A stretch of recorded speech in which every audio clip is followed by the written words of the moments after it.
جناب عامر الیاس رانا صاحب، آپ نے بریک سے پہلے گفتگو سنی علی گوہر بلوچ صاحب، ان کی پارٹی 9 اور 10 مئی کے واقعات کے حوالے سے تو پر امید ہیں، اور ہم بھی پر امید ہیں جنہوں نے اس دن یہ شرپسندی کی ان کو قرار واقعی سزا ملنی چاہیے۔ وہ کہتے ہیں وہ تمام کردار جو نواز شریف کو نااہل کرانے میں اور ان کو سزا دلوانے میں اور ان کے خلاف ناجائز مقدمے بنوانے میں اور ان کو منطقی انجام تک پہنچا کر نواز شریف کو جیل بھیجنے میں کار فرما رہے، ان کے خلاف کارروائی بھی 9 اور 10 مئی والے واقعات میں ہو جائے گی۔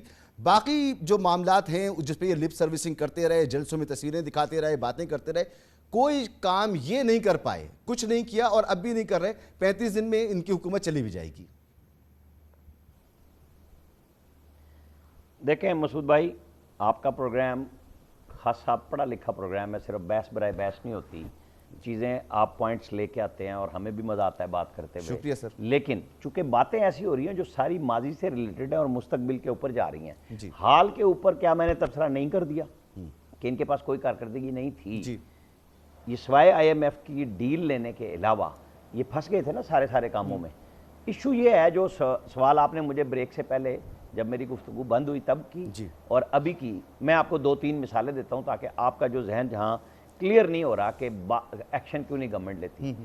جنرل راحیل شریف کو نواز شریف نے خالصتاً میرٹ پہ نمبر 1 نے سفارشیں کرائی، جو آج کل ٹویٹس بہت کر رہے ہیں، اس وقت کے نہیں لگایا کچھ بھی۔ نمبر 2 کو چیئرمین جوائنٹ چیف لگایا، جو جاتے ہوئے جنرل کیانی نے سفارش کی تھی، انہوں نے اس کو لگا دیا چیئرمین جوائنٹ، اور نمبر 3 پہ وہ میرٹ پہ اٹھا کے لگا دیا آرمی چیف۔ 29 نومبر کو انہوں نے چارج لیا۔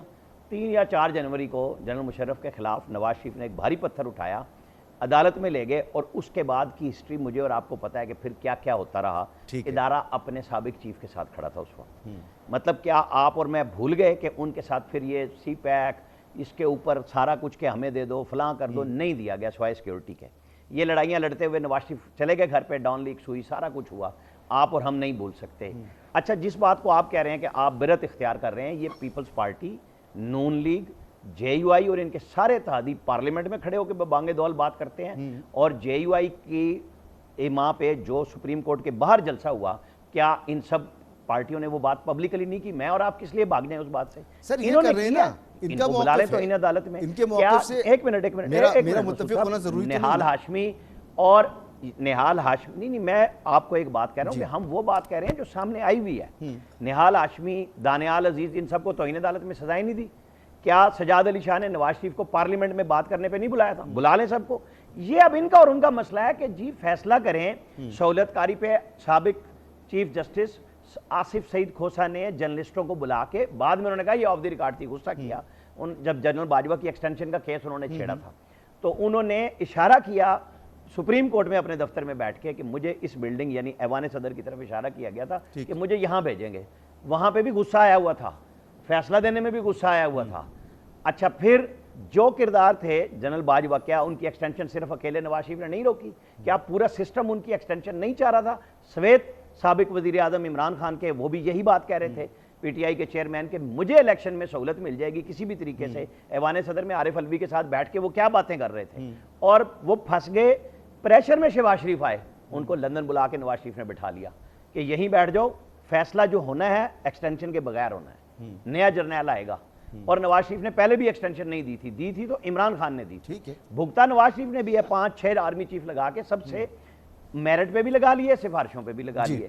اب اگر آرمی چیف کہہ رہے ہیں کہ آپ اپوزیشن میں بیٹھے ہوئے خان صاحب حکومت سے بات کیجئے، انا کس کی آڑے آ رہی ہے کہ ان کو سہولت چاہیے پرانے والی، وہ نہیں بات کر رہے۔ یہ رستہ آج بھی ان کے لیے اویلیبل ہے، چاہے ان کے ساتھ مستقبل میں کچھ بھی ہونا ہے، لیکن ان کو اپنی پارٹی کے لیے راستہ نکالنا چاہیے جو نواز شریف نے نکالا جیل میں جا کے۔ یہ تھوڑا سا فرق ہوتا ہے، جب آپ لیڈرشپ میں ہوں تو آپ کو اپنی ذات سے نکل کے اپنی پارٹی، اپنے لوگوں اور ووٹروں تک پہنچنا ہے، اس کے لیے راستہ آپ نے نکالنا ہے اور آپ نے نہیں نکالنا۔ اب آگے الیکشن کی جو بات ہو رہی ہے وہ تبھی بنے گی جب PTI کے اندر یہ سوچ آ جائے گی کہ اکیلے چیئرمین کو بچاتے ہوئے جو ریڈ لائن بنائی گئی تھی، وہ عالیہ حمزہ اندر ہے نا، مجھے بتائیں کہ کیا پولیٹیکل راستہ اختیار کیا؟ کیا پیپلز پارٹی اور نون لیگ یہ سارے لوگ حکومتیں جانے پہ وہاں جا کے حملے نہیں کر سکتے تھے اسٹیٹ کے انسٹیٹیوشنز پہ؟ سر سزائیں دیں، تنقید کرتے رہے، جس نے کیا ہے صاحب نے بہت زیادہ تنقیدیں کی، سر جس نے کیا ہے، میں بھگتنے کی۔ اب ہے بات پولیٹیکل راستے کی، جو ارشاد عارف صاحب کہہ رہے تھے،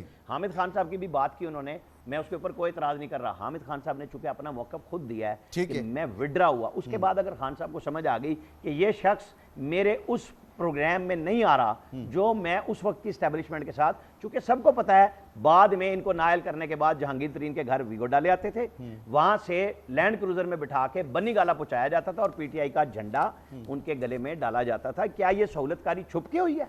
نہیں ہوئی. میں نے آپ کو ایک احاطہ کیا ہے. اگر آج بھی یہ باتیں ڈسپیوٹڈ نہیں ہیں, دیکھیں یہ باتیں لینا پڑے گا.